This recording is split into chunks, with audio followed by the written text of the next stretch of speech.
जय हिंद साथियों। आज हमारा जीएस का प्रैक्टिस सेट नंबर 13 है। देखिए, जैसा कि हमने आपको बताया था कि 1 से लेकर 37 तक तो हमारे हिंदी क्वेश्चंस होते हैं।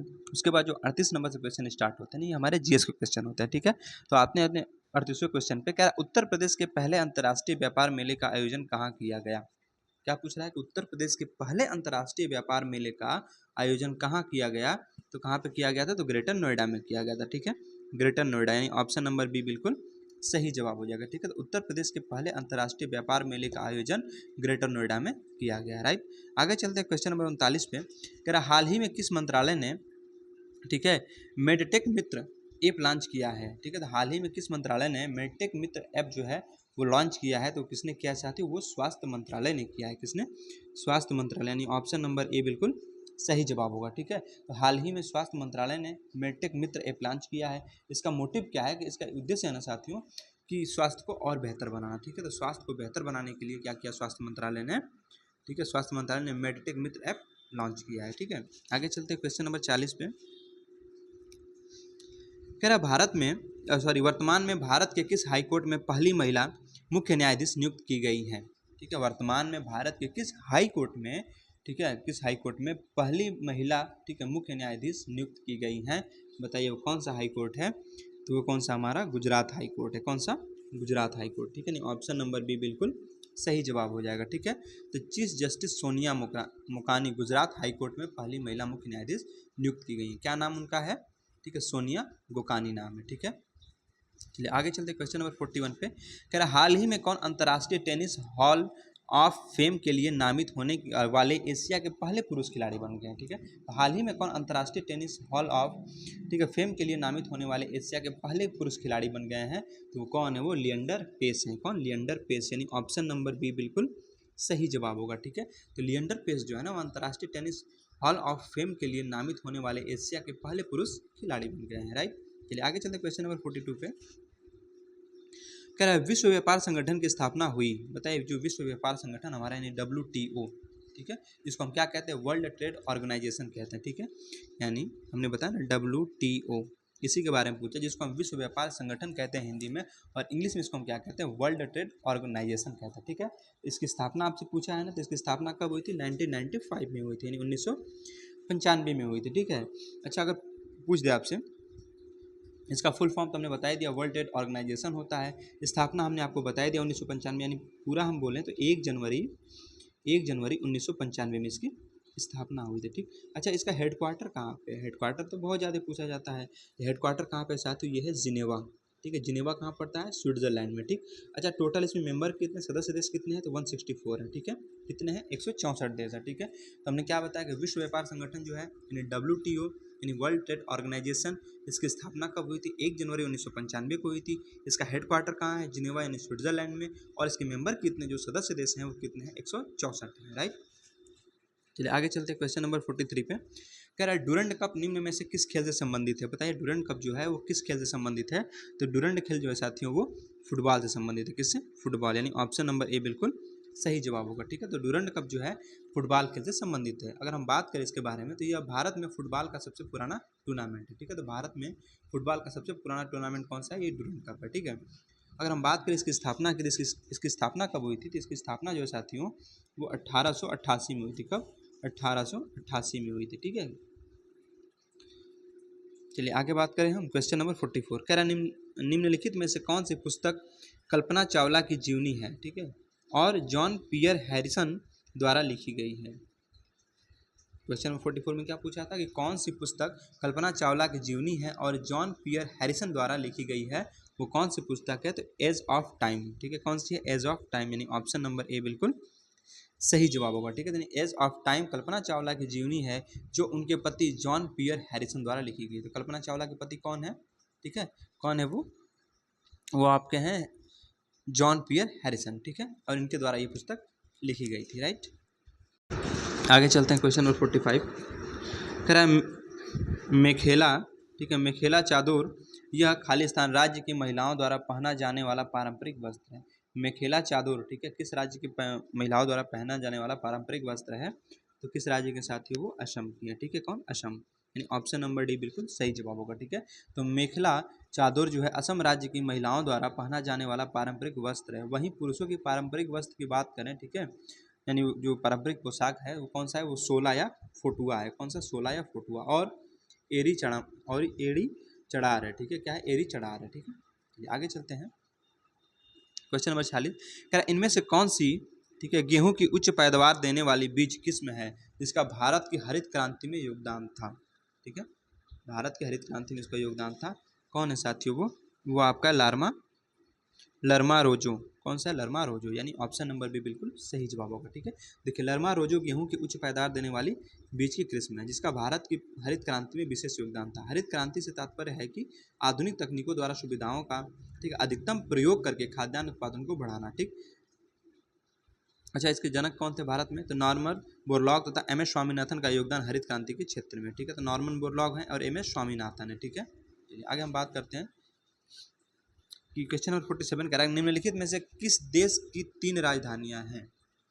ठीक है, निम्नलिखित में से किस देश की 3 राजधानियां हैं, बताइए 3 राजधानी किसकी है, तो किसकी है, वो दक्षिण अफ्रीका की है। ठीक है, दक्षिण अफ्रीका, यानी ऑप्शन नंबर बी बिल्कुल सही हो जाएगा। ठीक, दक्षिण अफ्रीका की 3 राजधानियां हैं। एक है केप टाउन, वो दक्षिण अफ्रीका की विधायी राजधानी है। ठीक है, और प्रिटोरियो दक्षिण अफ्रीका की प्रशासनिक राजधानी है। और एक है साथियों ब्लूमफोर्टेन। ठीक है, ये कौन सी न्यायिक राजधानी है। ठीक है, तो दक्षिण अफ्रीका की कितनी राजधानी है, 3 है। हमने क्या बताया, केप टाउन दक्षिण अफ्रीका की विधायी राजधानी है। ठीक है, और फिर प्रिटोरियो ये दक्षिण अफ्रीका की प्रशासनिक राजधानी है। और उसके बाद हम तीसरी आपको बताया ब्लूमफोर्टेन। ठीक है, ब्लूमफोर्टेन ये है न्यायिक राजधानी। कैसी है, न्यायिक राजधानी। ठीक है, क्वेश्चन नंबर 48 की बात करते हैं।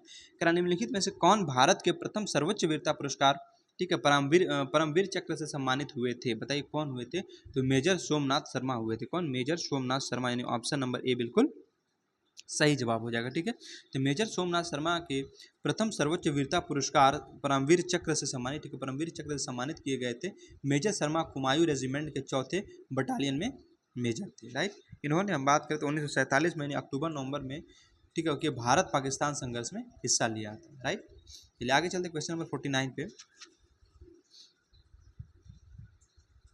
कह रहा उत्तर प्रदेश का निम्नलिखित में से कौन सा जिला बुंदेलखंड क्षेत्र का हिस्सा है, बताइए, चंदौली है, महोबा है, एटा है या अमरोहा है, तो कौन सा है, वो महोबा है। ठीक है, महोबा, यानी ऑप्शन नंबर सी बिल्कुल सही जवाब होगा। ठीक है, अच्छा, अगर हम बात करें बुंदेलखंड की, देखिए बुंदेलखंड जो है ना उत्तर प्रदेश के दक्षिण पश्चिम भाग में फैला हुआ है। ठीक, कहाँ पे है, दक्षिण पश्चिम। जैसे मान लीजिए ये आपका, ठीक, तो आपका दक्षिण कहाँ हो गया, ये हो गया, और पश्चिम कहाँ हो गया, ये हो गया। तो इसी क्षेत्र में हमारा कौन सा है, बुंदेलखंड क्षेत्र फैला हुआ है। ठीक है, तो हमने क्या बताया आपको कि बुंदेलखंड जो है उत्तर प्रदेश, ठीक है, उत्तर प्रदेश के दक्षिण पश्चिम भाग में फैला हुआ है। इसके अंतर्गत जो है उत्तर प्रदेश के कौन कौन से जिले आते हैं, देखिए एक आता है आपका झांसी। कौन सा जिला आता है, एक आता है आपका, एक जिला है आपका झांसी। ठीक, झांसी के बाद आपका कौन सा आता है, झांसी के बाद आपका आएगा बांदा, बांदा के बाद है महोबा। ठीक है, जैसा कि हमने आपको बताया ही था ऑप्शन में। ठीक, महोबा के बाद आता है आपका चित्रकूट। ठीक, चित्रकूट के बाद आता है जालौन, जो कि हस्त निर्मित कागज़ के लिए प्रसिद्ध है। ठीक है, बहुत बार पूछा जाता है। जालौन के बाद आता है हमीरपुर, जहाँ की जूती प्रसिद्ध है। ठीक है, और ललितपुर ये ऐसा मात्र जनपद है यूपी का जो 3 तरफ से एमपी से घिरा हुआ, और ऐसा जनपद जिसकी मात्र एक जनपद से सीमा लगती है उत्तर प्रदेश की, वो कौन है, ललितपुर है। ठीक है, तो कितने हो गए, देखिए यहाँ पे 1 2 3 4 5 6 7। ठीक है, तो बुंदेलखंड क्षेत्र में कितने जनपद आते हैं, 7 जनपद आते हैं। कौन, झांसी, पूछता है झांसी किस पहाड़ी पे, तो झांसी जो है साथियों बंगरा नामक पहाड़ी पे स्थित है। बांदा, ठीक है, उसके बाद है महोबा, उसके बाद है आपका चित्रकूट, उसके बाद है जालौन, जो हमने बताया आपको हस्तनिर्मित कागज़ के लिए जाना जाता है। हमीरपुर जूती के लिए फेमस है, और ललितपुर जो है वो 3 तरह से किससे, मध्य प्रदेश से घिरा हुआ, यूपी का मात्र एकमात्र जनपद है। ठीक है, और ऐसा ललितपुर यूपी का एकमात्र जनपद है जो कि यूपी के मात्र एक ही जनपद से, यानी झांसी से इसकी सीमा को साझा करता है। ठीक है, चलिए आगे चलते हैं। क्वेश्चन नंबर हम कौन सा था हमारा, क्वेश्चन नंबर था आपका ये 49। ठीक है, अब चलते हैं क्वेश्चन नंबर 50 पे। कह रहा है उत्तर प्रदेश के किस शहर को पूर्व का ग्रास के नाम से जाना जाता है, तो कन्नौज को जाना जाता है, जिसको इत्र नगरी के नाम से जानते हैं। ठीक है, तो कन्नौज होगा। ठीक है, तो यहाँ पे क्या पूछा कि किस उत्तर प्रदेश के किस शहर को पूर्व की ग्रास के नाम से जाना जाता है, तो कन्नौज को। ठीक है, कन्नौज की बात करते हैं हम, तो देखिए जिस प्रकार फ्रांस का शहर ग्रास से विश्व की इत्र राजधानी के रूप में जाना जाता है, उसी प्रकार उत्तर प्रदेश का जो कन्नौज शहर है ना, भारत में इत्र की नगरी के नाम से प्रसिद्ध है। अब कन्नौज का बात करें तो कन्नौज का इत्र एवं सुगंधित तेल विश्व प्रसिद्ध है। इसी प्रकार पीतल हेतु मुरादाबाद, जो पीतल के सामान है वो कहाँ, मुरादाबाद में ज़्यादा फेमस है। और लकड़ी के जो खिलौने हैं साथियों, ठीक है, मुरादाबाद लकड़ी के खिलौने, जरी व चिकन हेतु वाराणसी प्रसिद्ध है। ठीक है, चलिए आगे चलते हैं। तो हमने क्या बताया कि मुरादाबाद, ठीक है, मुरादाबाद के लिए हमने क्या बताया आपको, इसी प्रकार पीतल हेतु मुरादाबाद तथा लकड़ी के खिलौने कौन, मुरादाबाद, और जरी व चिकन जो है वाराणसी के लिए प्रसिद्ध है। ठीक है, क्वेश्चन नंबर 51 की बात करते हैं। कह रहा उत्तर प्रदेश का क्षेत्रफल देश के कुल क्षेत्रफल का लगभग कितना है, तो 7.3% है। कितना है, 7.3%। ठीक है, उत्तर प्रदेश का जो क्षेत्रफल है ना, ठीक है, देश के कुल क्षेत्रफल का 7.3% है। राइट।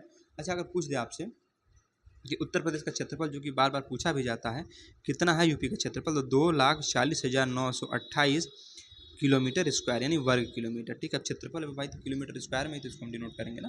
ठीक है, तो 2,40,928 किलोमीटर ये आपके यूपी का क्या है, क्षेत्रफल है। ठीक है, अच्छा पूछ दे आपसे कि क्षेत्रफल के अनुसार, ठीक है, यूपी का संपूर्ण भारत में कौन सा रैंक है, तो चौथा रैंक है। कौन सा है, चौथा रैंक है। ठीक है, अगर क्षेत्रफल में पूछ, जनसंख्या में पूछे तो जनसंख्या में यूपी पहला अपना है पूरे भारत में, लेकिन अगर क्षेत्रफल में पूछ दे तो क्षेत्रफल में कौन सा साथी है, चौथे रैंक पे है। ठीक है, कौन सा स्थान पे, चौथे स्थान पे। राइट, आगे चलते क्वेश्चन नंबर 52 पे।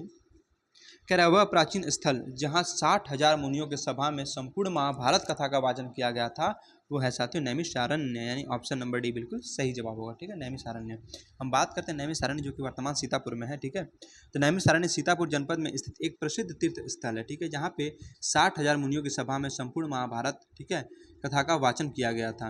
नैमिषारण्य पृथ्वी पर सत्य की स्थापना के लिए देवताओं ने यहीं पर, ठीक है, वृत्तासुर के वध हेतु अस्त्र बनाने के लिए महर्षि दधीचि से प्रार्थना की थी। नैमिषारण्य 18 जो नैमिषारण्य है ना, वो 88,000 ऋषियों की तपोस्थली है। ठीक है, चलिए अब अगर बात करें हम नैमिषारण्य की, तो यहाँ पे क्या है साथियों ना, कि यहाँ पे 30,000 तीर्थ स्थल भी हैं। कितने, 30,000 तीर्थ स्थल है। ठीक है, क्वेश्चन नंबर 58 की बात करते हैं। कह रहा है उत्तर प्रदेश में पुलिस रेंजों की संख्या कितनी है, प्रत्येक में 2-4 जिले शामिल है। ठीक है, उत्तर प्रदेश में पुलिस रेंजों की संख्या कितनी है, जिसमें, ठीक है, जिसमें मतलब प्रत्येक में 2 से 4 जिले शामिल हैं, तो बताइए कितनी है, तो हमारी 18 है। कितनी, 18, यानी ऑप्शन नंबर ए बिल्कुल सही जवाब होगा। ठीक है, तो उत्तर प्रदेश में पुलिस रेंजों की संख्या 18 है, जिसमें 2 से 4 जिले होते हैं, तथा उत्तर प्रदेश में 8 पुलिस जोन है। कितने, 8 पुलिस जोन है, और प्रत्येक पुलिस जोन में 2 से 3 रेंज होती हैं। राइट, चलिए आगे चलते क्वेश्चन नंबर 54 पे। कह रहा है उत्तर प्रदेश में भारतीय वाणिज्य एवं उद्योग मंडल, ठीक है, यानी एसोचैम यूपी की स्थापना किस वर्ष की गई थी, ये सब यूपी जी का क्वेश्चन है। ठीक है, तो कब की गई थी, 1994 में की गई थी, 1994 में की गई थी। राइट, चलिए आगे चलते क्वेश्चन नंबर 55 पे। कह रहा है भारत में नोटबंदी यानी विमुद्रीकरण, ठीक है, कब हुई, बताइए, भारत में नोटबंदी जो है कब हुई थी, 8 नवंबर 2016 को, या 9 नवंबर 2016 को, या 8 नवंबर 2018 को, या 10 नवंबर 2017 को। तो कब हुई थी साथियों, तो 8 नवंबर 2016 को हुई थी। ठीक है, 8 नवंबर 2016, यानी ऑप्शन नंबर ए बिल्कुल सही होगा। अच्छा, जब नोटबंदी हुई थी, यानी जो इसको हम क्या कहते हैं, विमुद्रीकरण, ठीक है, उस समय हमारे वर्तमान प्रधानमंत्री कौन थे, तो नरेंद्र मोदी जी थे। ठीक है, जिन्होंने क्या किया था, उन्होंने तो कहा था ना कि भाइयों और बहनों, आज से जो है 500 और 1000 रुपये का नोट बंद। ठीक है, तो वही बात है, भारत में नोटबंदी 8 नवंबर 2016 को प्रधानमंत्री नरेंद्र मोदी के द्वारा घोषणा के तहत की गई थी। ठीक है, जिसमें 500 और 1000 के नोटों को बंद कर दिया गया था, आपको यही हमने बताया अभी। अच्छा, अगर पूछ दे आपसे कि स्वतंत्रता के बाद, ठीक है, स्वतंत्रता के बाद कितनी बार नोटबंदी हुई, तो स्वतंत्रता के बाद 2 बार नोटबंदी हुई है। ठीक है, 2 बार। अच्छा, पूरा पूछे आपसे, ठीक है, तो 3 बार हुई है, लेकिन स्वतंत्रता के बाद सिर्फ 2 बार हुई है। ठीक है, चलिए आगे चलें। क्वेश्चन नंबर 56 कह रहा है निम्नलिखित में से किस देश ने सबसे पहले जीएसटी यानी गुड्स एंड सर्विस टैक्स, ठीक है, लागू किया था, तो कौन सा देश ऐसा है जो सबसे पहले जीएसटी को लागू किया था, तो किसने किया था साथियों, वो फ्रांस ने लागू किया था। कब, फ्रांस ने। ठीक है, ऑप्शन नंबर डी बिल्कुल सही जवाब होगा। ठीक है, तो सबसे पहले जो फ्रांस ने क्या किया था, जीएसटी लागू किया था। ठीक है, तो कब किया था, ये 1954 में ही कर दिया था। ठीक है, तो सबसे पहले 1954 में टैक्स की चोरी को रोकने के लिए फ्रांस ने जीएसटी लागू किया था। तो अच्छा पूछ देगा कि फ्रांस ने जीएसटी कब लागू किया था, तो 1954 में किया था। कब, 1954 में किया था। ठीक है, और सबसे पहले फ्रांस ने ही लागू किया था जीएसटी। ठीक है, अच्छा अगर पूछ दे जीएसटी के संदर्भ में कि भारत में जीएसटी कब लॉन्च हुई थी, ठीक है, यानी भारत में जीएसटी कब लागू किया गया था, तो भारत में जो जीएसटी साथियों वो 1 जुलाई 2017 को लागू की गई थी। ठीक है, कब, 1 जुलाई, भारत में अगर कहें भारत में, तो 1 जुलाई 2017, ठीक है, 1 जुलाई 2017 को भारत में जीएसटी लागू कर दी गई थी। अच्छा, बहुत बार पूछ जाता है जीएसटी का फुल फॉर्म क्या होता है, तो गुड्स एंड सर्विस टैक्स होता है, ठीक है, यानी वस्तु एवं सेवा कर, ठीक है। चलिए आगे चलें। क्वेश्चन नंबर 57 कह रहा है कि निम्नलिखित में से कौन सा महाद्वीप एक द्वीपीय महाद्वीप है? कौन सा महाद्वीप एक द्वीपीय महाद्वीप है? तो कौन सा साथी, वो है आपका ऑस्ट्रेलिया। कौन सा है? ऑस्ट्रेलिया, ठीक है। क्वेश्चन नंबर 58 कह रहा है निम्नलिखित में से किस नदी के मुहाने पर पक्षी के पैर की आकृति का डेल्टा निर्मित होता है? ठीक है, जो पक्षी का पैर है ना, उसकी आकृति का डेल्टा निर्मित होता है, वो किस नदी के मुहाने पे होता है?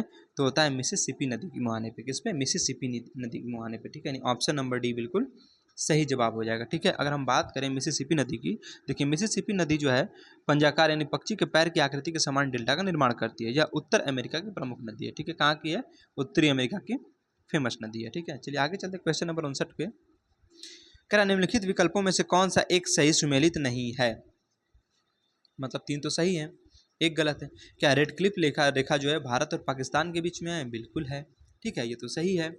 अच्छा, और आगे हम बात करते हैं। कह रहा है कि मैकमोहन रेखा भारत और चीन के बीच में, ये भी सही है। 49वीं समांतर रेखा अमेरिका तथा कनाडा के बीच में, ये भी ठीक है। और 17वीं समांतर रेखा उत्तर कोरिया तथा दक्षिण कोरिया के बीच है, यही गलत है। और आपसे गलत ही पूछा था, ठीक है। तो 17वीं समांतर रेखा जो है उत्तर कोरिया तथा दक्षिण कोरिया, ठीक है, इसके मध्य नहीं है, ठीक है। तो कहाँ पे है? तो जो 17वीं समांतर रेखा है ना, उत्तर वियतनाम, ठीक है, उत्तर वियतनाम तथा दक्षिण वियतनाम के मध्य में है। कहाँ पे? उत्तर वियतनाम और दक्षिण वियतनाम के मध्य में है, राइट। चलिए आगे चलते क्वेश्चन नंबर 60। कह रहा है उत्तर मध्य रेल, ठीक है, उत्तर मध्य रेलवे जोन का मुख्यालय कहाँ पर स्थित है? बताइए। नॉर्थ ईस्ट जो है, ठीक है, नॉर्थ और ईस्ट, ठीक है। तो उत्तर मध्य रेलवे का जो जोन है उसका मुख्यालय कहाँ पे स्थित है? तो ये साथियों प्रयागराज में। कहाँ पे है? प्रयागराज, ठीक है। ऑप्शन नंबर ए बिल्कुल सही जवाब हो जाएगा, ठीक है।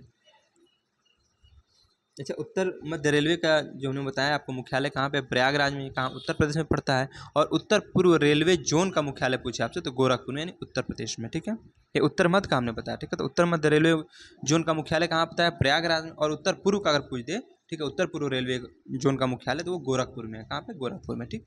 आता है क्वेश्चन नंबर 61 पे। कह रहा निम्नलिखित मगध राजवंशों को इनके काल के क्रमानुसार व्यवस्थित कीजिए। मगध वंश, ठीक है, जो सबसे शक्तिशाली राजवंश हुआ करता था, ठीक है। बताइए सबसे पहले क्या था? शुंग वंश, हर्यक वंश, नंद वंश या मौर्य वंश? तो कौन था साथियों? सबसे पहले था आपका हर्यक वंश था, ठीक है। तो सबसे पहले क्या आएगा? हर्यक वंश था, यानी सबसे पहले आ जाएगा 4 नंबर, ठीक। अच्छा, हर्यक वंश के बाद कौन सा आया? हर्यक वंश के बाद आया आपका नंद वंश, ठीक है। कौन सा आया? नंद वंश, ठीक है। अच्छा, नंद वंश के बाद कौन सा आया? नंद वंश के बाद आपका आया मौर्य वंश, ठीक है, मौर्य वंश। और मौर्य वंश के बाद आपका आ गया शिशु नाग वंश। कौन सा? यानी 41-32। देखिए 41-32 कहाँ पे है? 41-32 देखिए, ये वाला ऑप्शन नंबर डी बिल्कुल सही जवाब होगा, ठीक है। अच्छा, इनके हम समय काल की बात कर लें तो देखिए जो हर्यक वंश था ना, ठीक है, जिसको हम पितृहंता वंश के नाम से भी जानते हैं, इसमें हुआ क्या था ना कि जो अपने मतलब जो पुत्र होते थे उन पिता की हत्या करके ही गद्दी पे बैठते थे, ठीक है। जैसे अजातशत्रु था, बिंबिसार था, है ना। तो हमने क्या बताया आपको कि पहले आया आपका हर्यक वंश। तो हर्यक वंश कब से कब तक रहा? तो 544 बीसी से लेकर 412 बीसी तक था। कब तक था? 544 बीसी से लेकर, ठीक है, और 412 बीसी तक ये था आपका हर्यक वंश, ठीक है। उसके बाद हमने क्या बताया? उसके बाद साथियों आया आपका नंद वंश, ठीक है। नंद वंश कब से रहा? ये 344 बीसी से लेकर 322 बीसी तक रहा, ठीक है। और मौर्य वंश 322 बीसी से लेकर 185 बीसी तक रहा। और शुंग वंश है ये लास्ट जो है 185 से लेकर 75 ईसा पूर्व तक था, ठीक है। तो ये हमारे ऑप्शन के अनुसार थे ये सब, ठीक है, ऑप्शन के अनुसार थे ये। क्वेश्चन नंबर 62 कह रहा निम्नलिखित में से किसका प्राचीन नाम जिजाग भुक्ति था? यूपी जी का क्वेश्चन है। तो साथियों बुंदेलखंड को किस नाम से जानते थे? ठीक है, बुंदेलखंड को हम जिजाग भुक्ति के नाम से जानते थे, ठीक है। तो बुंदेलखंड का प्राचीन नाम पूछे तो जिजाग भुक्ति था। 9वीं शताब्दी में चंदेल वंश की स्थापना नन्नुक ने जिजाग भुक्ति वंश में की थी, ठीक है। मतलब 9वीं शताब्दी जो था, ठीक है, 9वीं शताब्दी में चंदेल वंश की स्थापना नन्नुक ने जिजाग भुक्ति यानी बुंदेलखंड में की थी, राइट। नन्नुक के पौत्र जयशक्ति यानी जेजा के नाम पर इस प्रदेश का नाम जिजाग भुक्ति पड़ गया था, राइट। चलिए आगे चलते क्वेश्चन नंबर 63 पे। कह रहा निम्नलिखित में से किस हिंदू ग्रंथ का फारसी अनुवाद रज्मनामा के नाम से जाना जाता है? तो महाभारत को जाना जाता है। किसको? महाभारत को, ठीक है। चलिए, महाभारत जो है साथियों, महाभारत का फारसी अनुवाद जो है रज्मनामा के नाम से जाना जाता है। महाभारत का फारसी में अनुवाद किसने किया था? ठीक है, तो महाभारत का फारसी में अनुवाद जो है प्रमुख रूप से बदायूं ने किया था। किसने? बदायूं ने किया था। आगे चलते क्वेश्चन नंबर 64 पे, क्या था? शारदा अधिनियम के अंतर्गत लड़कियों तथा लड़कों के विवाह की न्यूनतम आयु कितनी वर्ष निर्धारित की गई थी? ठीक है, तो शारदा अधिनियम आया था जिसके अंतर्गत जो लड़के और लड़कियों के जो विवाह की जो मिनिमम जो एज की क्राइटेरिया थी वो कितनी थी, ये आपसे पूछा है। तो साथियों 14 और 18 वर्ष। ठीक है, 14 और 18 वर्ष, यानी 14 वर्ष की लड़की और 18 वर्ष का लड़का। ठीक है, तो शारदा अधिनियम के द्वारा लड़कियों तथा लड़कों के विवाह की न्यूनतम जो आयु थी वो क्रमशः 14 तथा 18 वर्ष थी, यानी 14 वर्ष की क्या लड़की होनी चाहिए और 18 वर्ष का लड़का होना चाहिए था। राइट। आगे चलते क्वेश्चन नंबर 65 पे, कह रहा महात्मा गांधी ने किस विदेशी पत्रकार को दांडी मार्च के समय अपने साबरमती आश्रम में ठहराया था? किसको ठहराया था? तो ठहराया था वेब मिलर को। किसको? वेब मिलर को ना, यानी ऑप्शन नंबर बी बिल्कुल सही जवाब हो जाएगा। ठीक है, तो वेब मिलर यानी अमेरिकी पत्रकार था, इसको महात्मा गांधी ने दांडी मार्च के समय अपने साबरमती आश्रम में ठहराया था। आगे चलते हमारे पॉलिटिक्स के क्वेश्चन हमारे यहाँ पे संविधान के हैं। ठीक है, देखिए कह रहा है कि भारतीय संविधान में वर्णित निम्नलिखित अनुच्छेदों में से कौन सा अनुच्छेद मंत्रिपरिषद की नियुक्ति, कार्यकाल तथा वेतन से संबंधित है? कौन सा है? तो आर्टिकल 75 है। ठीक है, आर्टिकल 75। अगर हम बात करें आर्टिकल 75 की, तो भारतीय संविधान में वर्णित जो आर्टिकल 75 है ना, ये मंत्रिपरिषद की नियुक्ति, कार्यकाल तथा वेतन से संबंधित है। राइट। अच्छा, आगे हम बात करते हैं साथियों, हमारा आगे क्वेश्चन नंबर 67। क्वेश्चन नंबर 67 कह रहा है कि निम्नलिखित में से कौन सा एक राज्य का नीति निर्देशक तत्व है?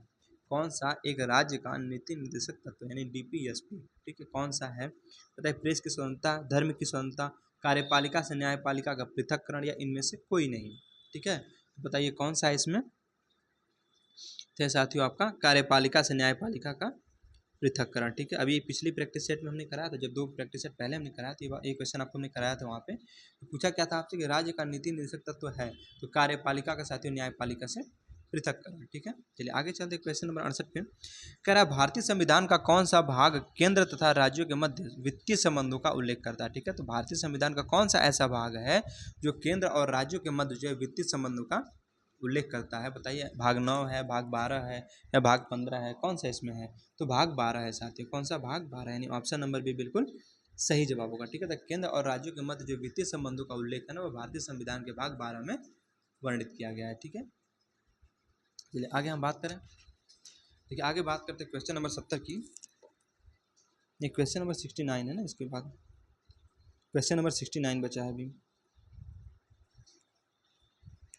कह रहा है भारत की संसद के निम्न सदन, ठीक है, लोकसभा में अनुसूचित जातियों हेतु आरक्षित स्थानों की संख्या कितनी है? तो कितनी है वो? 84 है। कितनी? 84। ठीक है, ऑप्शन नंबर डी बिल्कुल सही जवाब होगा। ठीक है, तो वर्तमान में भारत की संसद के निम्न सदन यानी लोकसभा, ठीक है, निम्न सदन लोकसभा क्यों कहते हैं ना, लोकसभा में कुल 84 सीटें अनुसूचित जातियों के लिए तथा अनुसूचित जनजातियों के लिए 47 सीटें आरक्षित हैं। ठीक है, आगे चले क्वेश्चन नंबर 70 पे, कह रहा राष्ट्रीय पंचांग के संबंध में निम्नलिखित में से कौन सा कथन सत्य है?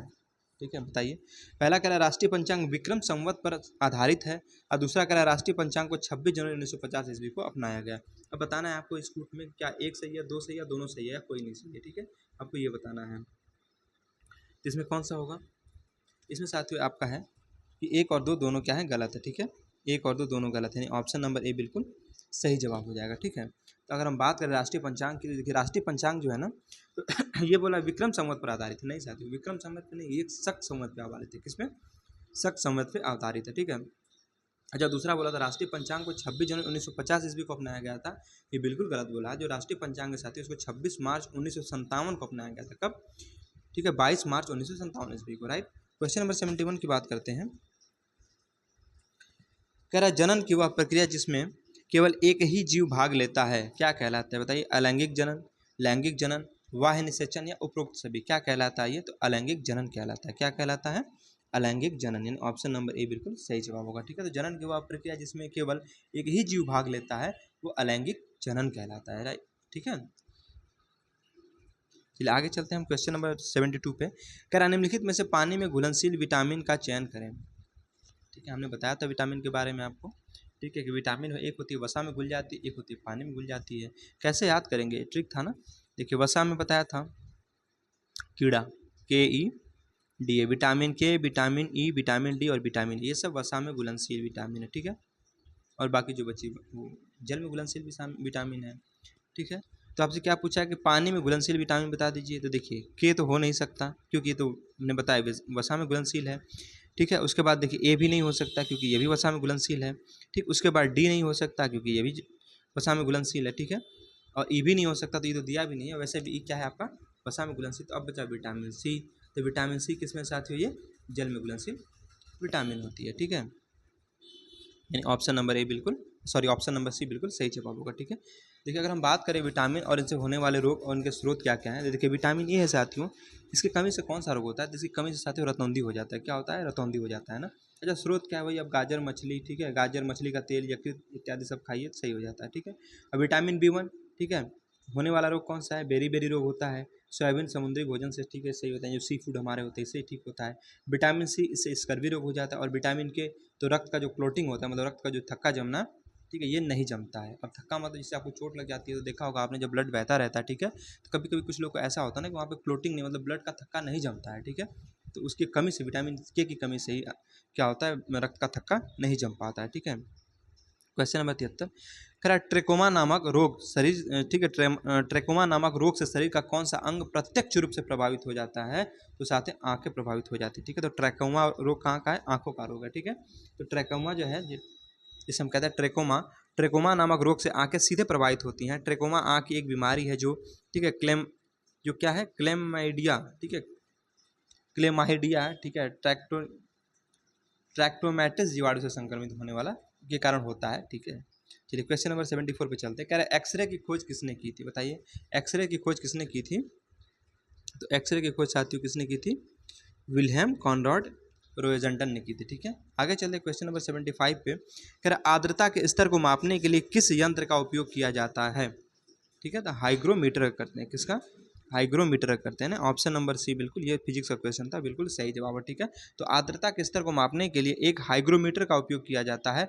पानी की गहराई मापने के लिए किसका, फैदोमीटर का उपयोग करते हैं। ठीक है, अगर पानी की गहराई पूछे आपसे तो फैदोमीटर का उपयोग करते हैं। अच्छा, हाइड्रोमीटर किसका उपयोग, किसका माप करता है, जो हाइड्रोमीटर होता है साथियों में तरल पदार्थों का घनत्व यानी डेंसिटी जो होता है, उसको मापने के लिए प्रयोग किया जाता है। राइट।